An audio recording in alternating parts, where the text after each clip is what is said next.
हमारे पास कुछ फंक्शन है जो हम फ्लक्स मैंने आपको बताया, जैसे कि हमारे पास फ्लक्स के अलग अलग फंक्शन है। एक तो हमने बोला कि हम इसके अंदर से इंप्योरिटी रिमूव करना चाहते हैं। वेल्डिंग के अंदर कोई हमारे पास मेटल के अंदर कोई इंप्योरिटी है, उसको हम अलग करना चाहते हैं, फ्लक्स का इस्तेमाल करेंगे।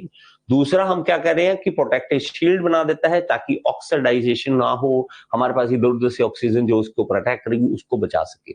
लेकिन उसके अलावा हम देखेंगे कि क्या क्या हमारी कोटिंग जो है, फ्लक्स की कोटिंग के अंदर क्या क्या हो सकता है, क्या क्या फायदे हैं, उसके फंक्शन देखेंगे। उसके साथ साथ देखिए डी ऑक्सीडाइजर, तो ये कि ऑक्सीडाइजर को डी मतलब उल्टा करना, डी ऑक्सीडाइजर क्या क्या इसके अंदर डालते हैं, ग्रेफाइट, एल्यूमिना, फेरोसिलिकॉन और फेरोमैग्नीज। ये कुछ नाम है, मैं कुछ नहीं करता, मुझे तो कुछ दया आती है आप पे कि हम तो अपनी तरफ से बोल देते हैं कि इसको याद कर लो, इसको याद कर लो, लेकिन आपके पास इतना भंडार हो जाता है, फिर भी आपने इतना देखना है कि जितना बार बार रिपीट करते जाओगे आपके माइंड में छपता जाएगा। रिपीट ही करना एक आपका फर्ज है। देखिए स्लैग फॉर्मिंग के लिए हमारे पास Fe2O3, silicon dioxide, titanium dioxide, हमारे पास ये है silica floor, starch, calcium fluoride. इनके नाम याद कर लीजिए, ये हमारा काम आएगा। इसके अलावा अलॉइंग एलिमेंट, अलॉइंग करना चाहते हो आप, इसका अच्छा बनाना चाहते हो आपके मेटल को, तो उसके अंदर chromium, vanadium, tungsten, molybdenum, cobalt, ये सब ऐड कर सकते हैं। आर्क स्टेबलाइजर हमारे पास compound of sodium and potassium, ये आर्क स्टेबलाइजर, और ये क्वेश्चन पूछा हुआ है, याद रख ले। आर्क स्टेबलाइजर अगर आप करना चाहते हैं, आर्क को स्टेबलाइज करना चाहते हैं, तो आप कंपाउंड डालेंगे सोडियम और पोटेशियम का, सोडियम और पोटेशियम का। ओके जी, चलिए क्वार्ट्ज सिलिकॉन डाइऑक्साइड, ये क्या है, ये फायदा क्या देगा, ये देखें। It improves the quality of filler metal after melting. अगर कहता है कि हमारे पास मेटल मेल्ट हो गया तो उसकी क्वालिटी बढ़ाने के लिए क्वार्ट्ज सिलिकॉन डाइऑक्साइड हम डालते हैं। It also improve the current carrying capacity of the filler material, ये करंट कैरिंग कैपेसिटी को भी बढ़ाता है, क्योंकि करंट को कैरी करना है ना, क्योंकि इलेक्ट्रोड जो है उसके ऊपर फ्लक्स है, वो फायदा दे कि करंट ज्यादा से ज्यादा कैरी कर सके, ये ना हो खुद ही पिघल जाए। ओके, तो हमारे पास देखिए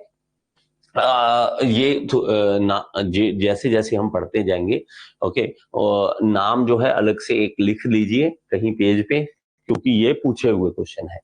ओके, पूछे हुए हैं, ये मत कल को बोलना कि हमारे पास ये पूछे हुए हैं या नहीं है। ओके, तो हमारे पास नेक्स्ट है कि ये इंप्रूव मैग्नीज ऑक्साइड जो है वो क्या करेगा, it improves the welding speed. तो हमारे पास वेल्डिंग स्पीड को ये इंक्रीज करेगा, इंप्रूव करेगा, डीपर पेनिट्रेशन बनाएगा। ओके, रुटाइल, ये भी क्वेश्चन पूछा हुआ है, रुटाइल ये क्या करता है, ये आर्क स्टेबिलिटी को इंप्रूव करता है।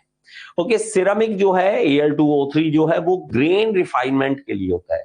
ग्रेन्स होते हैं, हम मटेरियल साइंस में पढ़ते हैं, ग्रेन्स होते हैं, उसकी रिफाइनमेंट के लिए सिरेमिक हम इसके अंदर डालते हैं। लाइमस्टोन देखते हैं, it remove sulphur and phosphorus. हमारे पास सल्फर और फॉस्फोरस नहीं, ये कास्टिंग के अंदर भी हमें तंग करता है। सल्फर आता है, फॉस्फोरस आता है, ये प्रॉब्लम क्रिएट करते हैं, इसको रिमूव करना बहुत इंपॉर्टेंट है।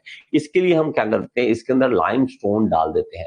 लाइमस्टोन इनको सल्फर और फॉस्फोरस को अलग कर देता है, तो वो हम इसके अंदर डाल देंगे। Because sulphur makes weld brittle, sulphur brittle बनाता है, therefore need to be remove, इसलिए हम उसे रिमूव करना पड़ेगा।